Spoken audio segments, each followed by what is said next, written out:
The Adventures of Pinocchio by Carlo Collodi. This recording is by Mark Smith of Simpsonville, South Carolina. Chapter 25 of The Adventures of Pinocchio. If Pinocchio cried much longer, the little woman thought he would melt away, so she finally admitted that she was the little fairy with azure hair. "You rascal of a Marionette, how did you know it was I?" she asked, laughing. "My love for you told me who you were." "Do you remember?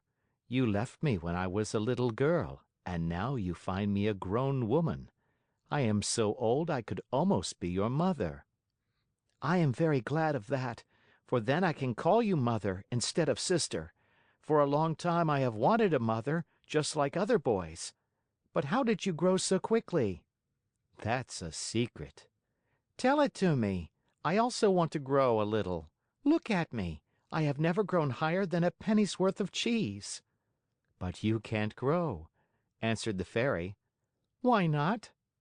"Because Marionettes never grow. They are born Marionettes, they live Marionettes, and they die Marionettes." "Oh, I'm tired of always being a Marionette!" cried Pinocchio disgustedly. "It's about time for me to grow into a man as everyone else does." "And you will if you deserve it." "Really? What can I do to deserve it?" "It's a very simple matter. Try to act like a well-behaved child." "Don't you think I do?" "Far from it.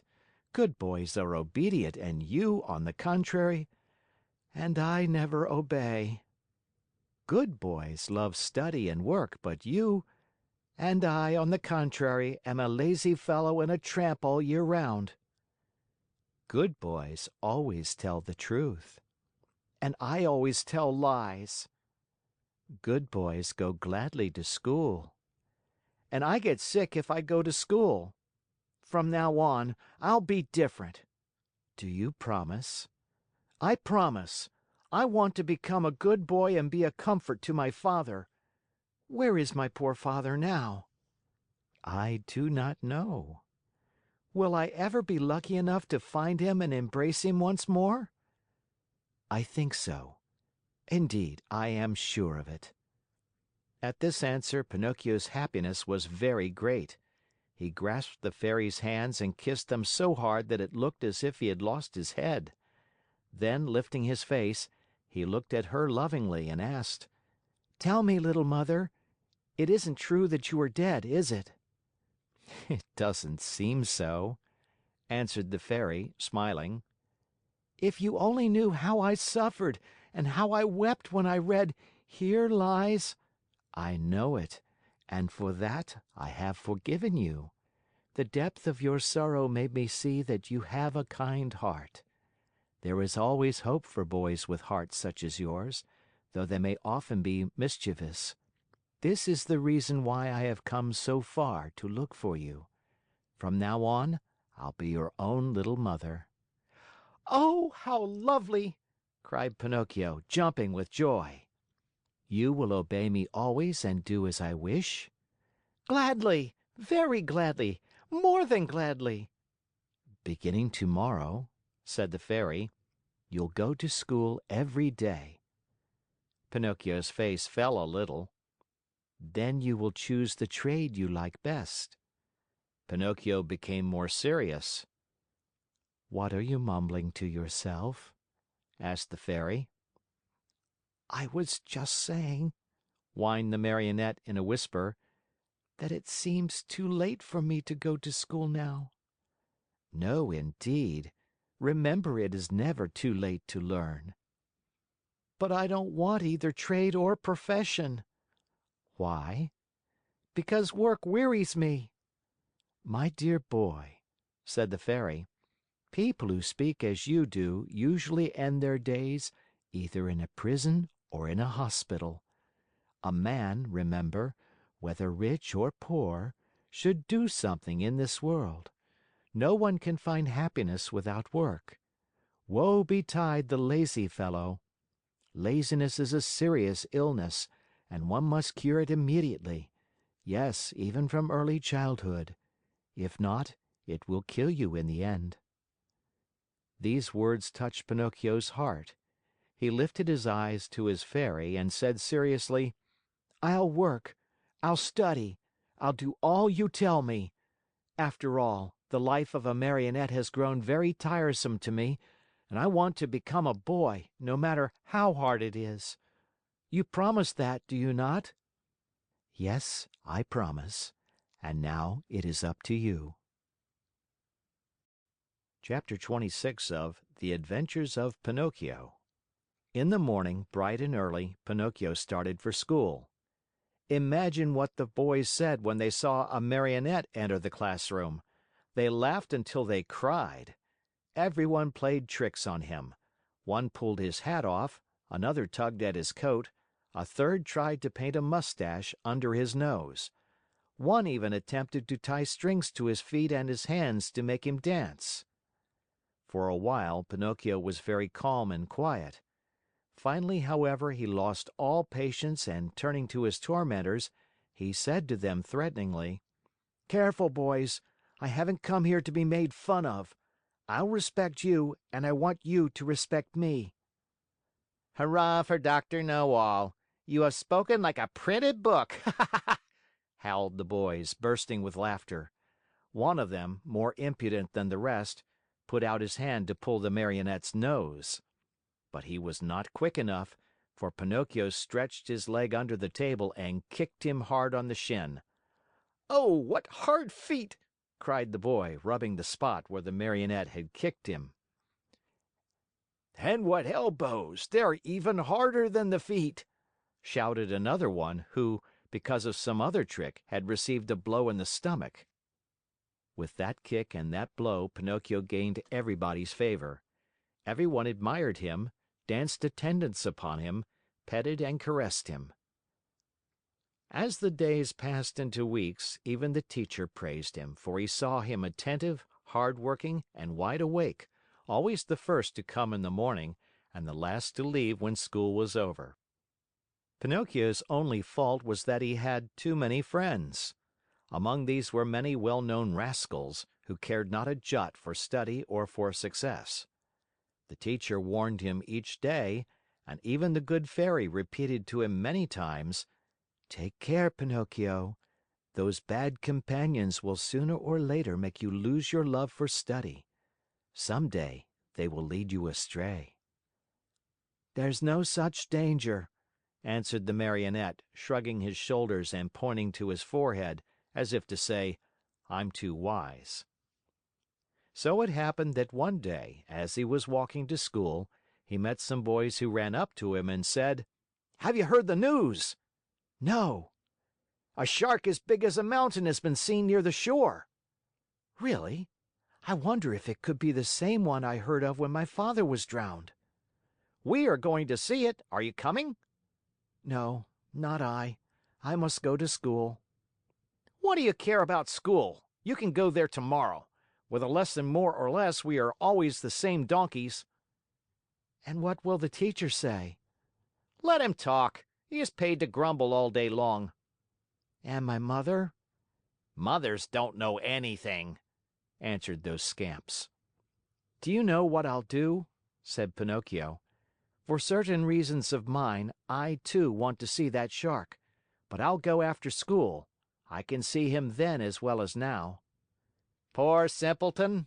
cried one of the boys. "Do you think that a fish of that size will stand there waiting for you?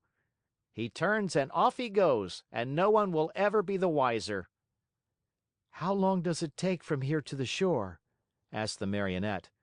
1 hour there and back." "Very well, then. Let's see who gets there first!" cried Pinocchio. At the signal, the little troop, with books under their arms, dashed across the fields. Pinocchio led the way, running as if on wings, the others following as fast as they could. Now and again he looked back and, seeing his followers hot and tired, and with tongues hanging out, he laughed out heartily. Unhappy boy! If he had only known then the dreadful things that were to happen to him on account of his disobedience. Chapter 27 of The Adventures of Pinocchio. Going like the wind, Pinocchio took but a very short time to reach the shore. He glanced all about him, but there was no sign of a shark. The sea was as smooth as glass. "Hey there, boys! Where's that shark?" he asked, turning to his playmates. "He may have gone for his breakfast," said one of them, laughing. "Or perhaps he went to bed for a little nap," said another, laughing also. From the answers and the laughter which followed them, Pinocchio understood that the boys had played a trick on him. "What now?" he said angrily to them. "What's the joke?" "Oh, the joke's on you!" cried his tormentors, laughing more heartily than ever and dancing gaily around the Marionette. "And that is?" "That we have made you stay out of school to come with us. Aren't you ashamed of being such a goody-goody and studying so hard? You never have a bit of enjoyment." "And what is it to you if I do study?" "What does the teacher think of us, you mean?" "Why?" "Don't you see? If you study and we don't, we pay for it. After all, it's only fair to look out for ourselves." "What do you want me to do?" "Hate school and books and teachers as we all do.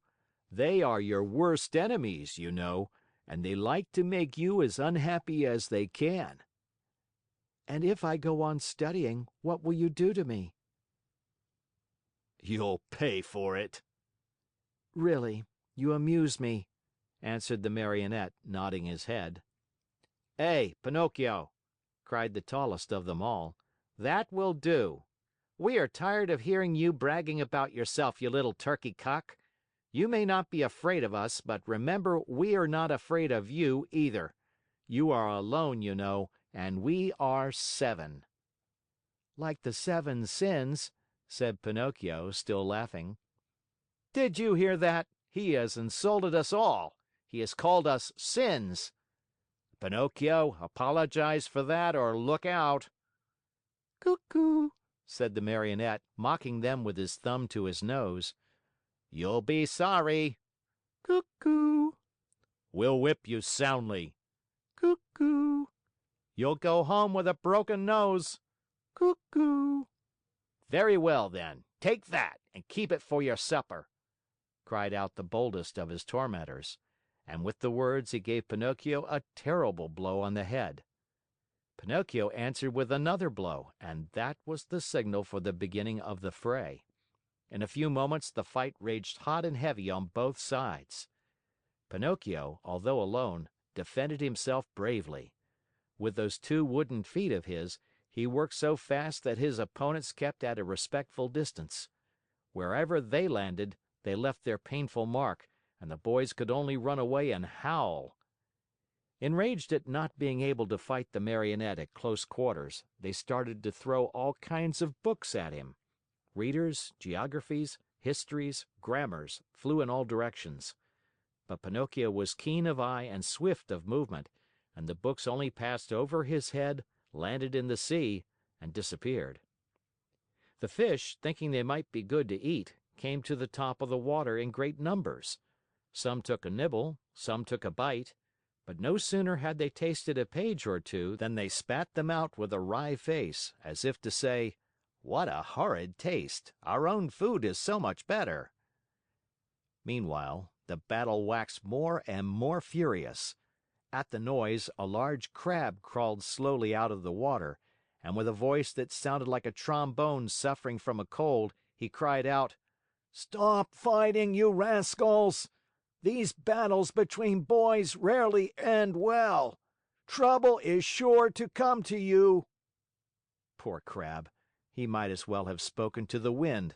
Instead of listening to his good advice, Pinocchio turned to him and said as roughly as he knew how, "Keep quiet, ugly Gab.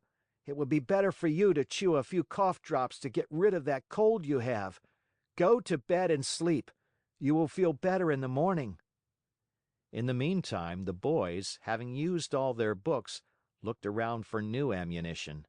Seeing Pinocchio's bundle lying idle nearby, they somehow managed to get hold of it. One of the books was a very large volume, an arithmetic text, heavily bound in leather. It was Pinocchio's pride. Among all his books, he liked that one the best. Thinking it would make a fine missile, one of the boys took hold of it and threw it with all his strength at Pinocchio's head. But instead of hitting the Marionette, the book struck one of the other boys, who, as pale as a ghost, cried out faintly, "Oh, Mother, help! I'm dying!" and fell senseless to the ground. At the sight of that pale little corpse, the boys were so frightened that they turned tail and ran. In a few moments, all had disappeared. All except Pinocchio. Although scared to death by the horror of what had been done, he ran to the sea and soaked his handkerchief in the cool water, and with it bathed the head of his poor little schoolmate. Sobbing bitterly, he called to him, saying: "Eugene! My poor Eugene! Open your eyes and look at me! Why don't you answer? I was not the one who hit you, you know. Believe me, I didn't do it. Open your eyes, Eugene. If you keep them shut, I'll die too. Oh, dear me, how shall I ever go home now? How shall I ever look at my little mother again? What will happen to me? Where shall I go? Where shall I hide? Oh, how much better it would have been, 1,000 times better, if only I had gone to school. Why did I listen to those boys? They always were a bad influence. And to think that the teacher had told me, and my mother too, 'Beware of bad company.' That's what she said. But I'm stubborn and proud. I listen, but always I do as I wish. And then I pay. I've never had a moment's peace since I've been born. Oh, dear! What will become of me? What will become of me?" Pinocchio went on crying and moaning and beating his head. Again and again he called to his little friend, when suddenly he heard heavy steps approaching. He looked up and saw two tall carabineers near him. "What are you doing stretched out on the ground?" they asked Pinocchio. "I'm helping this schoolfellow of mine." "Has he fainted?" "I should say so," said one of the carabineers, bending to look at Eugene. "This boy has been wounded on the temple. Who has hurt him?" "Not I," stammered the Marionette, who had hardly a breath left in his whole body. "If it wasn't you, who was it then?" "Not I," repeated Pinocchio. "And with what was he wounded?" "With this book," and the Marionette picked up the arithmetic text to show it to the officer. "And whose book is this?" "Mine." "Enough! Not another word! Get up as quickly as you can and come along with us." "But I—" "Come with us." Before starting out, the officers called out to several fishermen passing by in a boat and said to them: "Take care of this little fellow who has been hurt. Take him home and bind his wounds. Tomorrow we'll come after him." They then took hold of Pinocchio and, putting him between them, said to him in a rough voice: "March! And go quickly, or it will be the worse for you." They did not have to repeat their words. The Marionette walked swiftly along the road to the village. But the poor fellow hardly knew what he was about. He thought he had a nightmare. He felt ill. His eyes saw everything double, his legs trembled, his tongue was dry, and, try as he might, he could not utter a single word. Yet in spite of this numbness of feeling, he suffered keenly at the thought of passing under the windows of his good little Fairy's house. What would she say on seeing him between two carabineers? They had just reached the village when a sudden gust of wind blew off Pinocchio's cap and made it go sailing far down the street. "Would you allow me," the Marionette asked the Carabineers, "to run after my cap?" "Very well, go, but hurry." The Marionette went, picked up his cap, but instead of putting it on his head, he stuck it between his teeth and then raced toward the sea. He went like a bullet out of a gun. The Carabineers, judging that it would be very difficult to catch him, sent a large mastiff after him, one that had won first prize in all the dog races. Pinocchio ran fast and the dog ran faster. At so much noise, the people hung out of the windows or gathered in the street, anxious to see the end of the contest. But they were disappointed, for the dog and Pinocchio raised so much dust on the road that, after a few moments, it was impossible to see them.